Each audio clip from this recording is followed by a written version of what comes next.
It's been a hot minute since I last went for a ride on Te Huia, the commuter train from Hamilton to Auckland. Quite out of the blue, I ended up getting the chance to ride the train again on Thursday the 12th of March 2026, a day when DFB 7295 was doing the honours. We start at Hamilton's Frankton railway station, which opened in 1975, having been built on the site of an old locomotive depot. The station sits immediately south of a junction where the East Coast Main Trunk, to the Bay of Plenty, branches off the North Island Main Trunk. We'll see something more interesting than a DL coming off the ECMT at the end of the video. There are some facilities at Frankton Station, in the form of a sizable waiting room and a dunny, but the trouble is that the station building is only ever open at times that line up with the Northern Explorer tourist train. That's a very poor show for people wanting to catch Te Huia, if you ask me, especially on days when the weather is all cold and rainy and horrible. On this occasion, I was catching train 1320, the 9:30 departure out of Frankton, which was added to the Thursday and Friday timetables in February 2024. Curiously, it wasn't until 9:10 when the empty train from Te Rapa Yard finally showed up at the platform.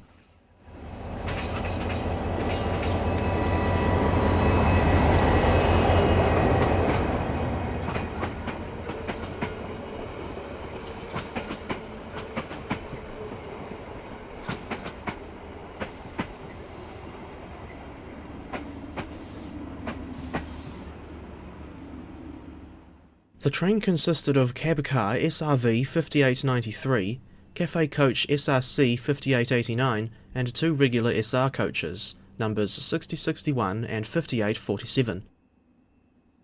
At least 45 people were waiting to board the train, but it wasn't until 5 minutes before the scheduled departure time when we were finally allowed to board.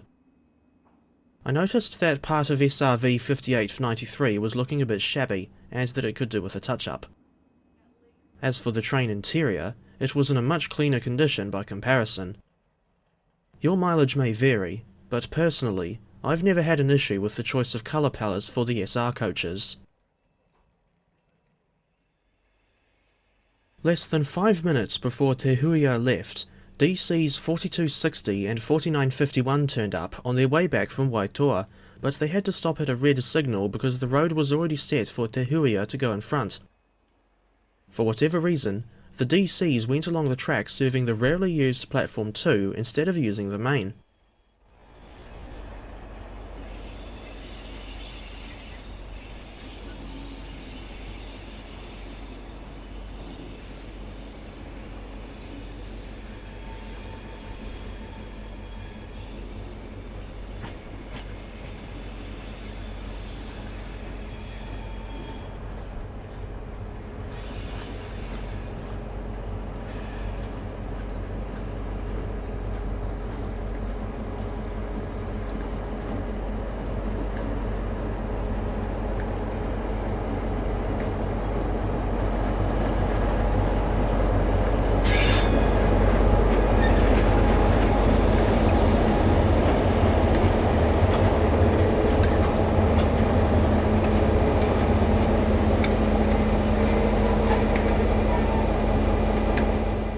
I didn't have much time to look at the DCs, otherwise I would miss Te Huia.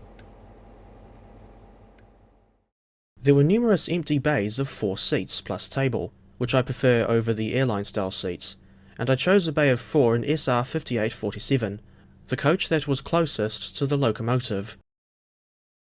It's worth noting that the seats have USB charging points between them and conventional plug sockets closer to the floor, and I reckon the seats themselves are pretty comfortable to boot.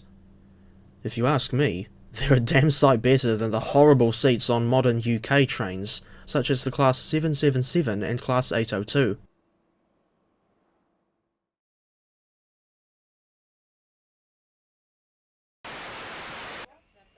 We pulled away from Frankton Station on time at 9:30 AM. Trip time to Auckland Strand was scheduled to take 2 hours and 24 minutes, with 4 intermediate stops. The train's onboard announcements are first read in English, then in Māori. I dare say it would be the other way round if Auckland Transport got involved. One thing I noticed was that Te Huia's English announcements are far too loud for my liking, while the Māori announcements are noticeably quieter. I wonder why. Anyway, as for the service's name, I've always found it questionable for reasons discussed in my video on New Zealand's rebuilds of British Rail Mk2 coaches, which was published right at the end of 2025. As we pass the freight yard in Te Rapa, look out for DLs 9671 and 9354, which were waiting to leave with freight train 225 from Auckland to Wellington. Also seen briefly was DSC 2530, an old shunter that dates back to the 1960s, and still wears a variant of the old Transrail blue livery, which dates back to 1995.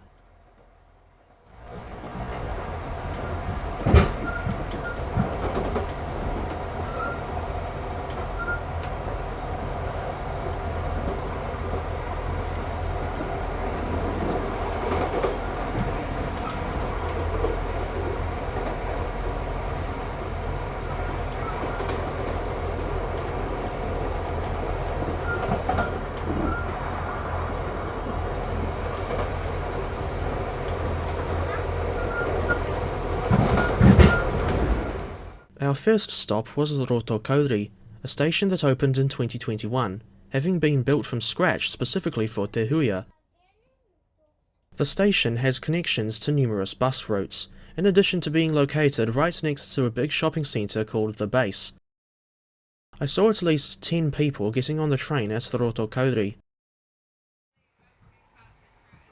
Soon after leaving the city of Hamilton, we got the announcements of inconsistent volume once again, and then the guard got on the PA for a safety message of sorts, but it was quite hard to hear what she was saying over the clattering of the coaches.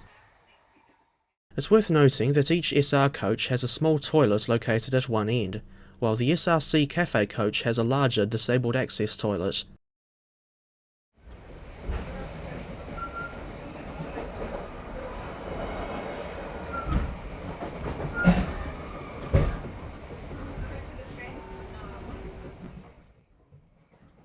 Not too far up the line, we were passing through the small town of Ngāruawāhia, known for being the location of Tūranga Waiwai, the largest marae in the country. There are sources elsewhere that do a better job than I can when it comes to explaining what a marae is.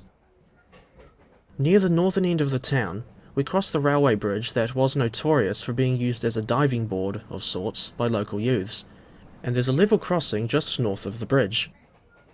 It's the same crossing where, in July 2025, we saw steam locomotive J1211 dead in tow on her way back to Plympton, having previously been stored on the Glenbrook Vintage Railway near Auckland.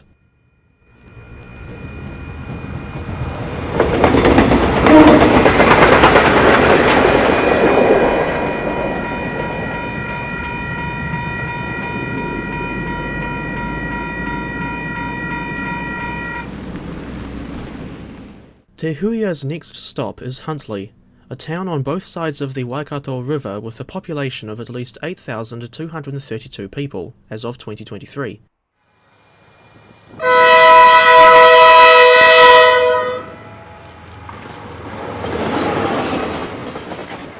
Huntly was the junction for a branch line that ran out west to Glen Afton, having been built to serve coal mines in that area. Most of the mines out that way have long since closed, but they're still doing open-cast mining in Rotowairo, and kiwirail still runs trains to and from there on the odd occasion. As for the other half of the branch beyond Rotowairo, most of that is still open today as a heritage railway, with trains running on the first Sunday of each month. I was in the dunny during the station stop in Huntly, so I didn't see how many people, if any, got on the train. Speaking of the dunny, it was reasonably clean, all things considered, although I was disappointed in the weak flow of water from the tap, not to mention the hand dryer, which wasn't particularly effective. After leaving Huntly, I decided to not record footage and instead try to sit back and relax for a while as the train went through Te Kaupata, Pokeno and Tuakau, 3 towns that, if you ask me, could do with stations of their own, especially Pokeno. Our next stop was Pukekohe, the southern terminus for Auckland's electric suburban services. From its initial launch in April 2021 up to February 2025, Te Huia called at Papakura instead of Pukekohe, and February 2025 was also when the electric trains started running to Pukekohe, after almost 3 years since the retirement of the ex-Perth ADL diesel multiple units. The ADLs were introduced to the Auckland system in 1993, having worked in Perth, Western Australia for 12 years before coming to New Zealand. They were displaced from most of the network by the electric trains, and were confined to a shuttle service from Papakura to Pukekohe between 2015 and 2022. Most of the line between Pukekohe and Papakura runs through the countryside, and there are 3 new stations, namely Pairata, Ngākoroa and Drury, under construction on that section. Papakura is a major transfer station serving numerous bus routes as well as the Southern Line suburban trains, and you'll often find the AM class electric multiple units parked in the sidings here outside of peak times. By chance, AMs 578 and 593 happened to be in the yard this morning. 578 wears advertising for Auckland Transport's Mission Electric scheme, even though I thought it goes without saying that the AMs are electric, while 593 is one of at least 5 AMs to wear eye-catching vinyl wrap liveries that promote rail safety. Te Huia's last intermediate stop is Puhinui, where passengers can transfer to the AM electrics on the Southern Line or Eastern Line, and they can also catch the Airport Link bus from here to Auckland Airport. Between Otahuhu and Sylvia Park, we pass Kiwirail's Westfield Yard, where you'll often find some DC or DL class diesel locomotives in for maintenance or waiting to head out with a train, and you'll also see the hard-working DH class shunters, which date back to 1978. These days, the Auckland rail scene, and liveries on the locomotives for that matter, are nowhere near as varied as they were in the early 2010s, back when Westfield Station was still open, and when they still had an overbridge connecting Portage Road with the station and yard office.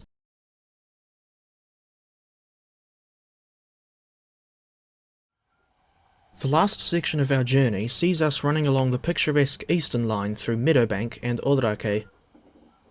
This section opened in 1930, as an easier/less hilly alternative to going over the hill via Ellerslie and Newmarket, where you'll see gradients as steep as 1 in 32. Arrival time at the Strand was scheduled for 11:54 AM, and we arrived 3 minutes early after an uneventful trip up from Hamilton. The passengers were asked to leave the platform immediately after disembarking, and the now empty train soon left for a run to Westfield Yard.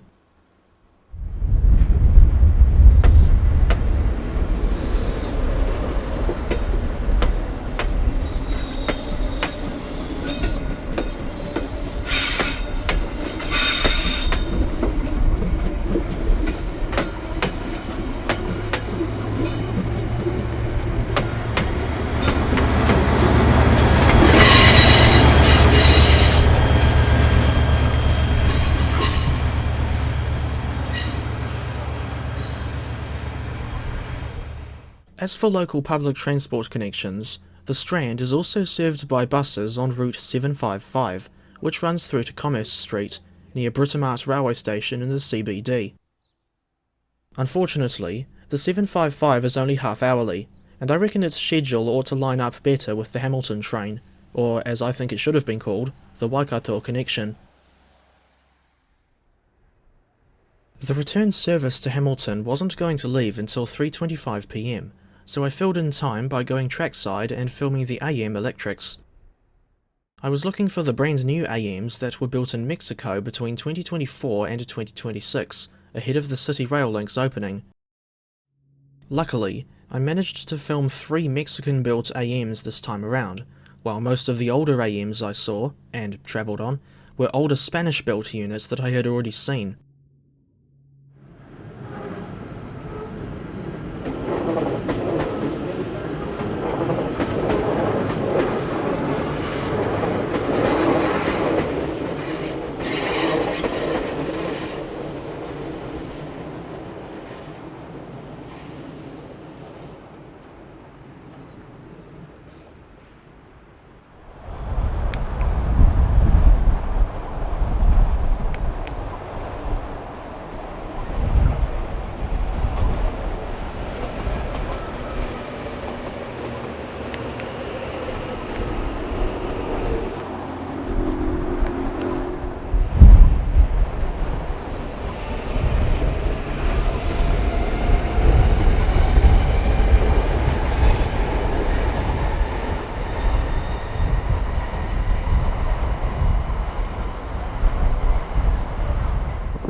After those short visits to Remuera and Orake, I got back to the Strand station in time to see DFB 7295 returning from Westfield Yard ahead of the run back to Hamilton.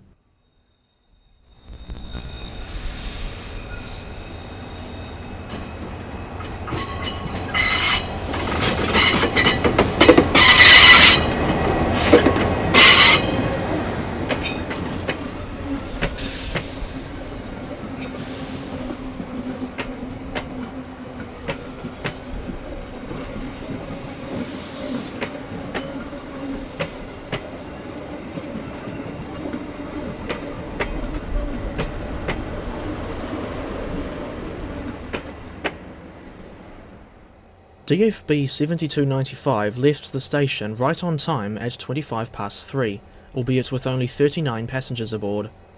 I didn't think to count how many, if any, got on at Puhinui, but as for Pukekohe, at least 11 people got on the train there.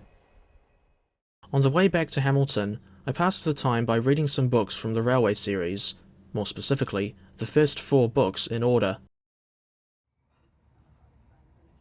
Something I've forgotten to mention so far is the ticket situation. I paid my fare with a B card, same as what I used for the buses in Tauranga, and the adult fare from Frankton to Auckland Strand, or vice versa, is an oddly specific $24.06 with a B card and a staggering $40 if you're paying with cash. I question why the cash fare is so much higher. In any case, the full fare structure can be found on Te Huia's website.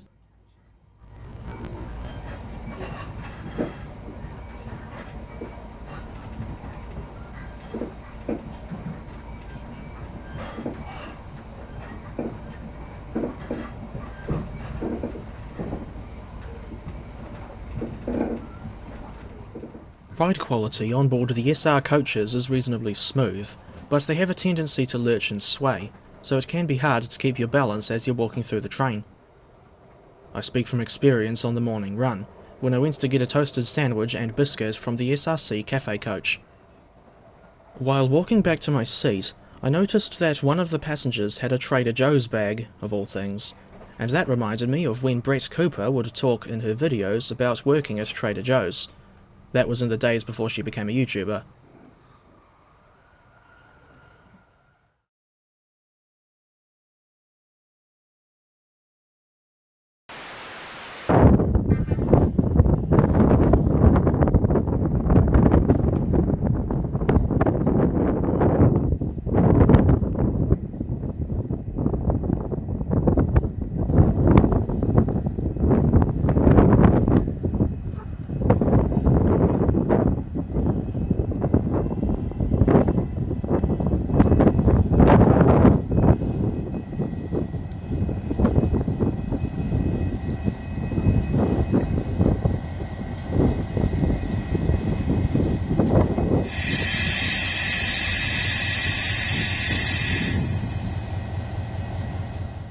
We arrived back at Frankton station 2 minutes early, at 5:48 PM.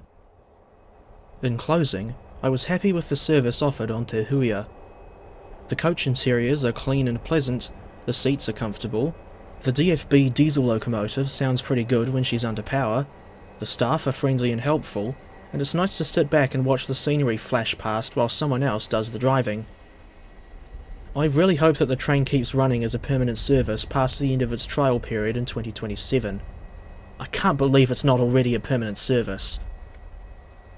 As for anything else that could be improved, well, for one thing, they really should open the waiting room at Frankton Station at times that line up with Te Huia, not just the Northern Explorer. The volume of those onboard English announcements really should be toned down. I don't like how the window sills are too narrow for one to rest their elbow, and it would be good if the train ran more frequently. Perhaps 5 trains a day in each direction on weekdays and 2 in each direction on both Saturdays and Sundays, just like the Wairarapa connection from Wellington to Masterton. It'll be interesting to see if the City Rail Link's opening, later in 2026, has any impact on Te Huia's passenger numbers. Here's hoping that it's a positive impact, because boy, this train needs all the good luck it can get.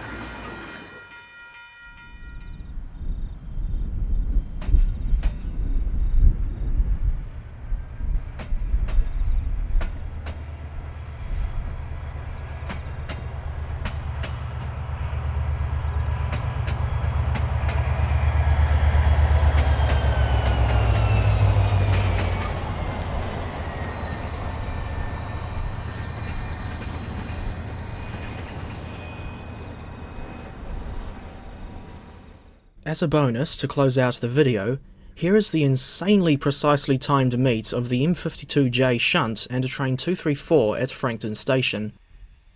In the time since we saw them last, DC's 4260 and 4951 had gone back to Te Rapa Yard, then out to the Waitoa branch again later in the afternoon.